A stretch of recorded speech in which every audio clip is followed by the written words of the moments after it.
da relação do Didi com o Dedé, o que você escutou do pessoal? Então, Por que você não entrevistou o Didi? não, E eu nem ia o Dedé. entrevistar. Eu ia entrevistar. Porque o Dedé, eu vi você no De Noite com o Dedé, numa entrevista. O que acontece aí? Esse meu primeiro livro, O Cinema dos Trapalhões, eu entrevistei 132 pessoas. E era natural que dessas 132, algumas não falassem bem do cara. O Renato me recebeu na casa dele. Foi o último cara que eu entrevistei, foi o Renato Aragão.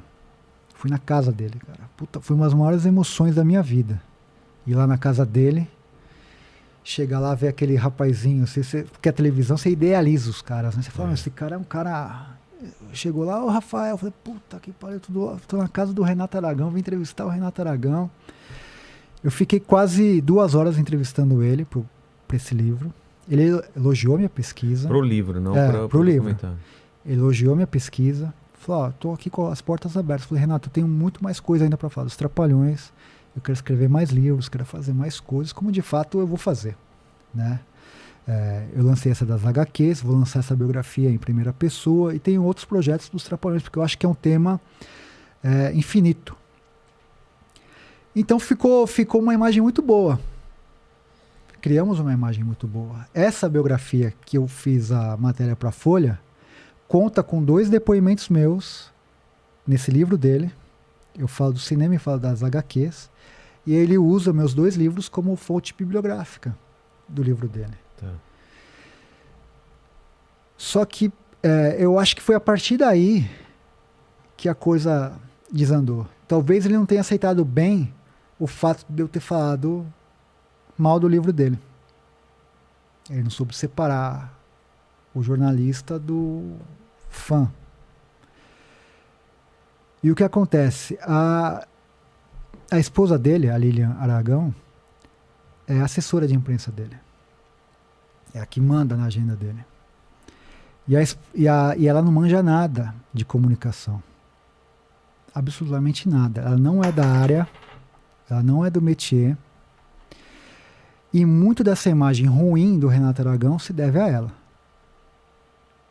Talvez, se ela fosse uma pessoa, ou ele colocasse uma pessoa que fosse da área, essa imagem que o Renato tem hoje, qualquer coisa que você vê hoje, uma notícia relacionada ao Renato Aragão, você vê os comentários, 98% são de pessoas xingando ele.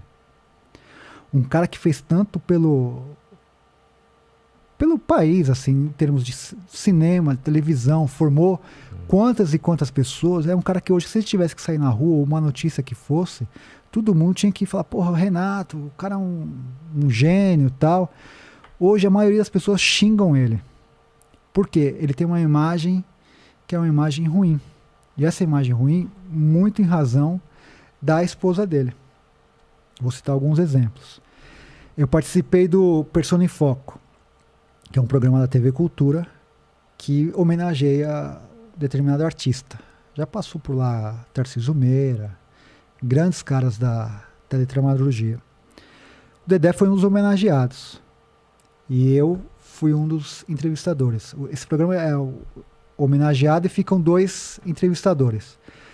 Era eu e a Silvia Massari, que é uma figura histórica dos Trapalhões, uma atriz histórica.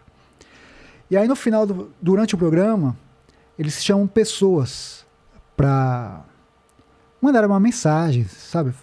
Vamos supor que você fosse lá. Aí eu pedi pro Mandíbula, falei, Mandíbula, manda uma mensagem do Vilela e tal. Pô, que legal trabalhar com o Vilela, um cara que eu conheço e tal. Cada um fazia uma coisa. O Carlos Alberto de Nóbrega mandou uma mensagem, outros mandaram uma mensagem. Acabou o programa, eu falei, eu não vi o Renato aqui. Daí a produção falou assim, ele não quis gravar. Eu falei, cara, trabalhou anos com o Dedé, custava, porque os caras gravavam no celular e mandavam, sabe? Custava perder 1 minuto e falar, ô Dedé, que legal que você está sendo homenageado e tal. Não mandou. E por que não mandou? Por conta disso, cara, assim, é mal assessorado. Porque se fosse bem assessorado, fala assim, Renato, manda, senão vai pegar mal, as pessoas vão reparar. Um monte de gente falou, ué, cadê o Renato? Entendeu? Daí fala, pô, o Renato não quer prestar uma homenagem ao Dedé. Então cria essa imagem. Tô te dando um exemplo de vários. Entendeu? assim. Então, esse tipo de assessoria faz mal a ele. O Carlos Alberto, o Dedé participa da Praça é Nossa. Quando a Globo não renovou com o Renato, o Carlos Alberto falou: meu sonho é trazer o Renato aqui para a Praça é Nossa, para fazer um quadro. Dedé? O Renato. Tá. O Dedé participa. Mas o Carlos Alberto falou isso nos meios de comunicação. Falou: meu sonho é o Renato aqui na Praça é Nossa. Custava, o SBT ia pagar uma passagem de primeira classe para ele. Gravar 5 minutos, uma homenagem, o que for. Cara, quantos humoristas, quantos caras legais foram na Praça é Nossa? Carlos Alberto, cara, estendeu a mão pro Renato e pro Dedé. Lá atrás. O Carlos Alberto foi redator dos Trapalhões por muito tempo. O pai e o filho. Ah, é? Eles chegaram a participar da Praça da Alegria. Chegaram a participar. Custava o Dedé o Renato com uma dívida de gratidão. Falou: eu vou até lá. Participar, fazer um quadro. Não foi. E nem responde. Entendeu? Não cria uma imagem de antipatia.